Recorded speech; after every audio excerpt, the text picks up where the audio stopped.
7 in the morning in StAMPSville, a 72-year-old Aboriginal woman is brought in by her daughter, 3 days of worsening breathlessness and cough, and overnight she became confused and incontinent. D-84, foundation phase, and this is our 7-day review of the older breathless confused patient because this presentation is where rural candidates either look systematic or drown. Give me her chart. Aunty Maisie is her name, and she is an elder in this community. COPD on a long-acting inhaler, a previous heart attack, chronic kidney disease, atrial fibrillation, high blood pressure, furosemide, perindopril, a beta blocker, tramadol as needed, and an oxybutynin script. A visiting locum started for bladder urgency. Observations. Respiratory rate, 26. Oxygen saturation, 86% on air. Heart rate, 104. Irregularly irregular. Blood pressure, 96/60. Temperature, 35.8 degrees. 35.8. Hypothermia, not fever. Spell out why that matters, because the classic candidate waits for a temperature. In frail older people, sepsis is regularly afebrile. The Silver Book puts it at 30 to 50% of serious infections presenting without fever. Fever is absent, the white count is often unhelpful, and the presentation is functional. New confusion, a fall, reduced intake, new incontinence. That is the fever of the elderly. So in this woman, the confusion is not a symptom beside the illness. The confusion is organ dysfunction. It is the brain's version of the kidney slowing. In a breathless older patient, delirium signals severity and demands its own workup at the same time. It is both alarm and disease. How do you confirm it at the bedside in under 2 minutes with no resident medical officers and a department waking up? A 4AT screening tool. Alertness, abbreviated mental test, attention by months of the year backwards, and acute change. She scores 5, which is delirium positive. And note the threshold shift. Aboriginal and Torres Strait Islander patients count as at risk from age 50, not 70. Why 50? Higher baseline burden of chronic disease, chronic kidney disease, diabetes, rheumatic heart disease, earlier immunosenescence. The tools are calibrated to risk, not to paperwork. First 60 seconds at the bedside. Walk me through it. Call for help while walking in. Senior nurse, second nurse, the Aboriginal health worker who is on mornings. Sit her upright. Oxygen on, but targeted, not a blast. Monitoring, intravenous access, glucose done, all in parallel. Why targeted? She is 86%. Because a blood gas on the point of care analyzer shows a pH of 7.29 and a carbon dioxide of 61. This is acute on chronic hypercapnic failure. Blast her with high flow oxygen and you risk dropping her respiratory drive and stacking more carbon dioxide. Target 88 to 92%. And that single line, oxygen to a target, not to a flow rate, is yesterday's lesson recurring. Good. What does the gas give you beyond the carbon dioxide? Lactate 3.4. So she is hyperperfusing, not just working hard. pH 7.29 tells me the NIV conversation is already live, not theoretical. And the biochem adds sodium 128, creatinine 180 against a baseline of 140, hemoglobin 112, INR 1.1, troponin sent with a repeat planned. Investigations you can actually get your hands on this hour, and the ones you cannot. Be specific about the machine in the corner. From the point of care analyzer, the blood gas, electrolytes, creatinine, hemoglobin and hematocrit and a troponin now with a repeat at 3 hours. The INR machine gives me her bleeding baseline before any anticoagulation decision, a urine dipstick off a clean sample, because urinary sepsis in an elder woman presents exactly like this, confused and quiet rather than dysuric. In the picture. A plain chest film, because that is the imaging StAMPSville owns. I am reading it for 4 things. Focal consolidation, which supports pneumonia and helps me sell the antibiotic choice. Cardiomegaly with upper zone diversion and Kerley lines, which supports the pump. A raised hemodiaphragm suggesting collapse, and free air under the diaphragm, because in a confused elder the abdomen can be silent and the chest film is sometimes where the abdomen confesses. What you cannot get. No CT, no MRI, the scanner is 295 kilometers away, no formal ultrasound after hours, the sonographer is part-time, so no bedside echo for the right heart tonight, no D-dimer on the platform, no NT-proBNP, acutely, though if it were send away, a level under 300 would make heart failure unlikely, and a high level would prove nothing on its own in a woman with kidney disease. So your diagnostic engine this hour is gas, film, dipstick, ECG, and evolution.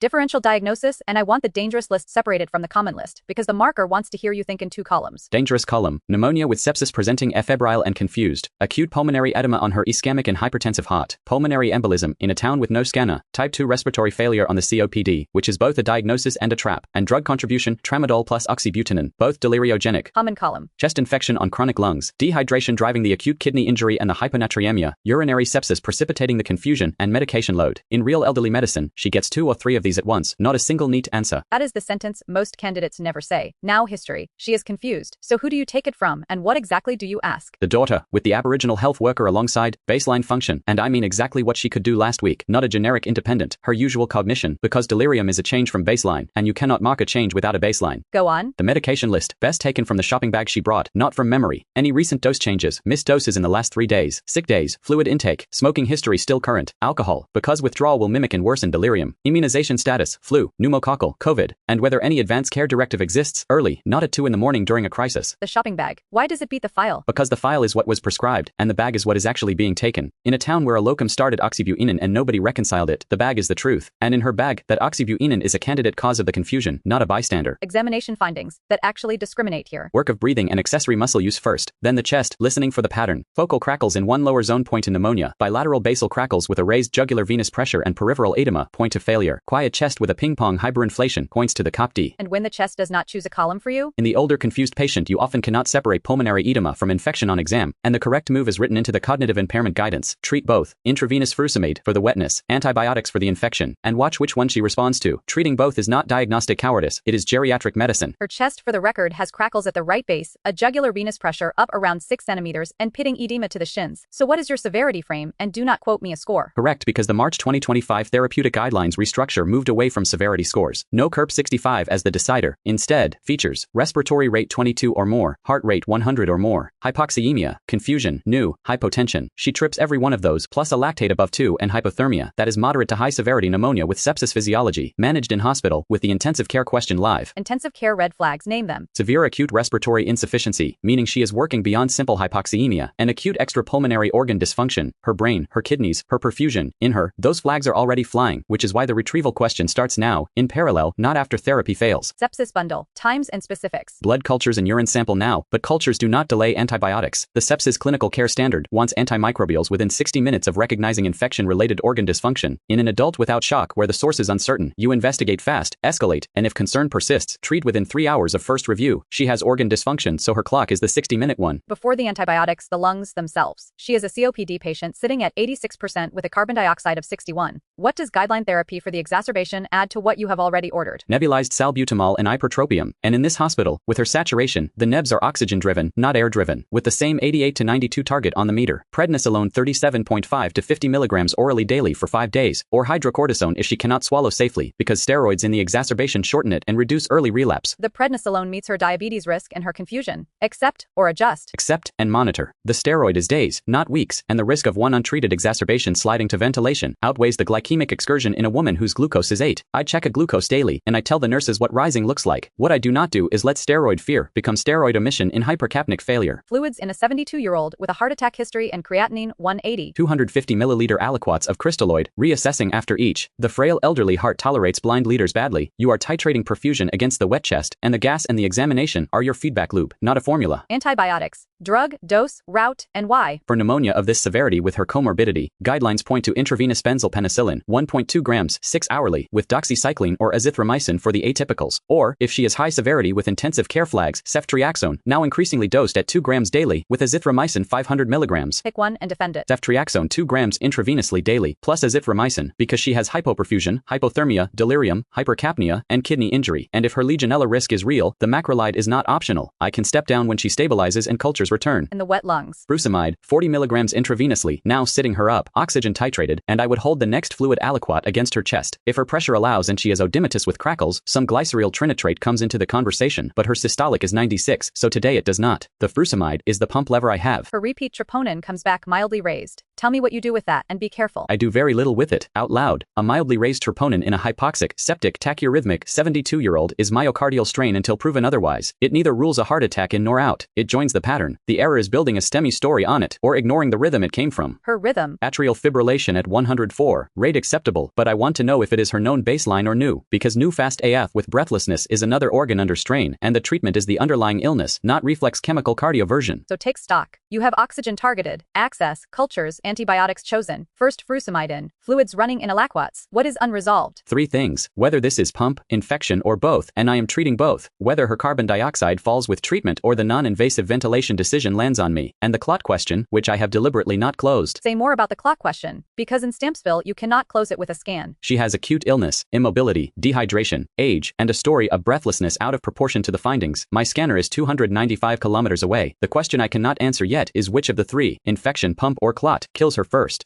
The clot question does not wait politely while you fix the sodium. Her ECG shows a right axis shift and an S1Q3T3 pattern that was not there last admission. Give me your reasoning out loud. The ECG is soft evidence, but it is evidence. Right heart strain patterns plus hypoxemia disproportionate to the chest findings, plus immobility and dehydration. That is a well-styled judgment of PE likely not unlikely. And the guideline position is clear. When imaging is delayed and suspicion is moderate to high, empiric anticoagulation is recommended while you arrange it. Drug, dose, route, and the renal catch. Enoxaparin, 1.5 milligrams per kilogram subcutaneously daily if her creatinine clearance is above 30, which, do the arithmetic on a 72-year-old woman, may be marginal. If clearance is under 30, it becomes 1 milligram per kilogram mg once daily, and I write in the notes that it is empiric, for a suspected clot, imaging pending, because an undocumented anticoagulant decision is a medico-legal orphan. And the D-dimer everyone remembers from city terms. It is not available on the point-of-care platform here, and the formal labs are couriered 3 times a week. A send-away D-dimer that returns Thursday does not decide a Tuesday resuscitation. In the city, it is a rule-out tool for unlikely probability. Here it is a postcard. Now the confusion itself. She is still delirious on the 4AT, hypoactive, more than hyperactive, drifting and drowsy. Management in order. Find and treat the cause. That is the whole game. Hypoxia, sepsis, retention, drugs, then the non-drug bundle, and it is not soft medicine. Glasses and hearing aids on, clock and daylight orientation, family presence, early mobilization, treat pain, protect sleep, no catheter unless retention is proven, no restraints ever. Why no catheter when she was incontinent overnight? Because a catheter is a delirium factory and an infection highway in exactly this patient. Incontinence pads and a scheduled toileting round. The only indication to pass one is proven retention, and then it comes out the moment that resolves. The nurse actually can bladder scan her if retention is suspected, without the catheter. The daughter asks for something to settle her, because she is frightened and pulling at the oxygen mask. What do you say? I say the family is the treatment, presence, voice, familiar faces, that reduces sedation need more than any script I hold, and I explain the medication rule. Antipsychotics are reserved for danger to self or others, pulling at an oxygen mask while hypoxemic is at that line, so if she cannot keep the mask on, risperidone 0.5 milligrams orally, smallest dose, shortest time, with a documented review. The trap in that prescription. The elderly dosing mantra, start low, go slow, and the cautions. Prolonged QT, which matters with her azithromycin on board. Parkinsonism or Lewy body dementia, where these drugs are toxic, and I have not excluded either, so the smallest possible dose it is. Benzodiazepines are not the delirium drug except in withdrawal or delirium tremens. And the oxybutynin and the tramadol. Stopped, both, today, and written on the discharge summary in capitals so the next locum does not restart them. Oxybutynin is anticholinergic. It is feeding the delirium, and tramadol in the elderly confused patient is seizures, serotonin excess and confusion in a tablet. The prescription pad is part of the treatment here, not just the chart. Sodium is 128. Sodium like that is itself a delirium driver. How are you handling it, and what is the correction speed you will not breach? In her, the likely engine is hypotonic dehydration, a woman off fluids for 2 days on a furosemide, plus possible heart failure dilution, so the treatment is the same package already running. Volume assessment, treat the sepsis, review the diuretic against the wet chest. I want it corrected slowly, and the number I will not breach is 8 millimoles per liter in any 24 hours, because rapid correction of chronic hyponatremia is how you trade a confusion for a demyelination. A fasting sodium could mask an adrenal cause. Do you screen for that? In a woman on parandopro with pigmentation, I cannot see under this light. A morning cortisol before the steroids is cheap insurance because prednisolone will erase the adrenal signal for weeks. If she is already on steroids by the time someone thinks of it, the Addison question stays open until the receiving hospital closes it. I write it on the handover as a pending question, not a settled one. Stewardship, because the 50-minute antibiotic hero becomes the 5-day problem. What happens at 48 hours? A clinical care standard builds the review in. At 48 hours, cultures and response decide. If she improves and the urine or sputum names an organism, I de-escalate ceftriaxone to the narrowest effective agent, and if the chest film and course scream pneumococcus, benzylpenicillin alone may finish the job. Total course for uncomplicated pneumonia that stabilizes is 5 days, not 10, and every day past 5 needs a sentence of justification in the notes. 40 minutes in. Repeat gas. pH 7.31. Carbon dioxide 55. Lactate 2.8. Bicarbonate borderline. She is a little better, not winning. Non-invasive ventilation, yes or no? Not yet, and I can defend that. NIV in her is for a pH under 735 with carbon dioxide retention that persists after controlled oxygen and maximal medical therapy. She is 731 and drifting the right way. I keep her on controlled oxygen, sit her up, keep the nebs in the furosemide working, and I set the trigger. If the pH slips below 735 or she exhausts, BPAP goes on, and the nurse and I rehearse the mask fit now, not at 3 in the morning. BPAP in a confused patient. Honest failure modes. Mask intolerance feeds the delirium. Agitation displaces it, and skin pressure injury over the bridge of the nose in an elder. It needs 1-to-1 nursing, which in this hospital means the second nurse is now hers, and the Aboriginal health worker keeps her calm between cycles. If she cannot tolerate it, the answer is not sedation to force the mask, it is the retrieval conversation, which brings us to the aircraft. Aeromedical base is 900 kilometers away, 90-minute flight once mobilized, no helicopter. I am not calling when she crashes, I am calling now, at the point of suspicion, because the stand down is free, and the late call is fatal. You have mentioned the phone call twice. Who exactly is doing what while the aircraft is coming? Because a plan without names is a wish. Nurse 1 owns lines, drugs in the time-based chart. Nurse 2 owns observations every 15 minutes and the fluid balance. The Aboriginal health worker owns the family, the orientation work, feeding, and watching her between observations because behavioral change precedes monitor change in elders. I own reassessment loops, the telehealth call to the regional physician, and the documentation. Escalation triggers, written at the bedside. Respiratory rate above 30, saturation under 88 on high flow, systolic under 90 after 500 mils, a drop in conscious state, a rising lactate on the repeat gas, any one of them, the senior nurse escalates to me immediately, and I rerun the retrieval arithmetic. Results ownership, cultures couriered Thursday, troponin repeated, formal labs later, who catches them? A named owner, written down. If she transfers, the handover states which results are pending, and who receives them. If she stays, the morning doctor, and the practice recall system phones, it does not file. A result without a name attached is a result that gets lost in a town with no resident medical officers. The daughter is asking whether her mother is dying, and what the doctors in the city would do. Take that conversation. With the Aboriginal health worker present, in plain words, and time carved out for it, I tell the truth in layers. She is seriously unwell with infection and strain on her heart and lungs. The same first hour of treatment happens here as in the city, and I have already asked for the intensive care doctor's advice by video, and I ask what her mother would want, because an elder's wishes about intensive care carry weight, and if an advanced care directive exists, this is its moment. Consent for transfer. While she still fluctuates into capacity, we test it, because delirium waxes and wanes and capacity is decision specific. If she lacks it, the daughter is substitute decision maker, the process documented, and the plan revisited as the delirium clears. Consent captured before sedation or aircraft, not on the tarmac. Take stock at the 90-minute mark. Saturation 91 on nasal specs at 2 liters, rate 20, pressure 100 on 2, 4 AT down to 3. Was she transferred? Yes, and that is the defensible answer even though she improved. Multimorbidity, a probable clot on soft evidence, hypercapnic failure 1 step from ventilation, and a heart that has already protested. The aircraft took her to the scanner, the echo, and the intensivist. My job was the first 90 minutes done properly, and the handover at the door. The handover. SBAR in 60 seconds. Situation, background including the medication stops, assessment with the gas trend, recommendation including the empiric enoxaparin and the pending cultures, paper and electronic copies, the imaging on a disc, the family contact, the advanced care status, and the time I gave every drug, then a 5-minute hot debrief with my team, because tomorrow they'd do it again without me. Examiner lens. The generic answer first. I would assess the patient, give oxygen and antibiotics, treat the confusion, and transfer if she did not improve. Now the fellowship answer, the one that scores. A 72-year-old Aboriginal elder arrives breathless and confused, and the first decision is recognition.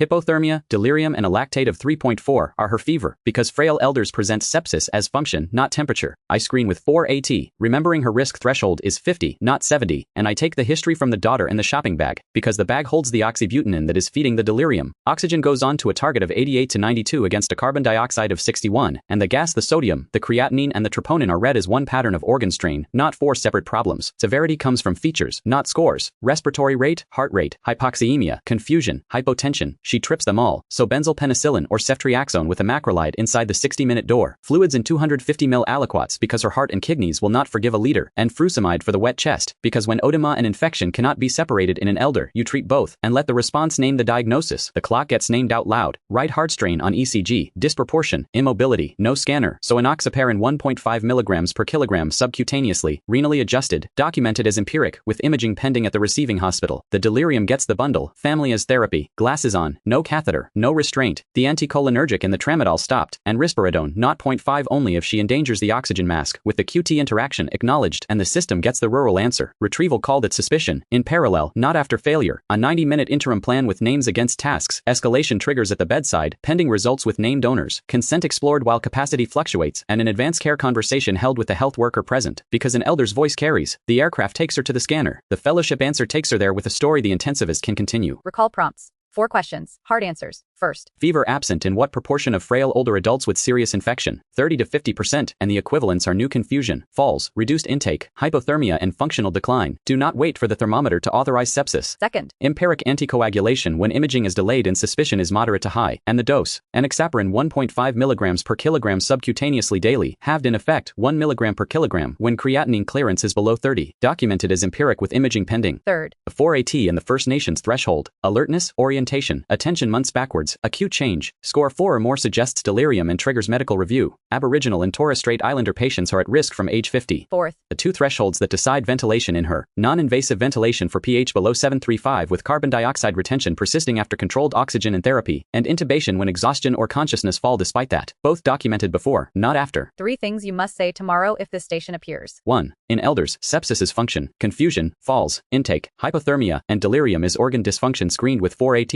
risk from 50 in First Nations patients. 2. Treat both when the wet chest and the infection cannot be separated, oxygen to 88 to 92 against hypercapnia, fluids and aliquots, antibiotics inside 60 minutes, and stop the deliriogenic drugs by name. 3. Name the clot, anticoagulate empirically when suspicion is moderate to high and imaging is distant, and build the 90-minute plan with names, triggers and owners, because the aircraft is retrieval, the town is the treatment. And the discharge, if she comes home in a week, because the station ends when the patient is safe, not when the aircraft leaves. She comes home to the daughter, to the practice, and to the Aboriginal community-controlled service with her consent. Medication review actioned, oxybutynin and tramadol never restarted. Vaccines before discharge. This is a First Nations woman over 50, so pneumococcal conjugate then polysaccharide 12 months later and again at 5 years, all funded, plus influenza and COVID status current. A written sick day plan, because she is on an ACE inhibitor and a diuretic, hold them on sick days. Inhaler teachback with a spacer. Review in 3 days with a named owner, and a recall that phones and visits. Tomorrow, D T-83, the abdomen in a woman of childbearing age, the station where missing an ectopic ends a career. Until then. Recognize the atypical. Treat in parallel. Name the clot. Good night from StAMPSville.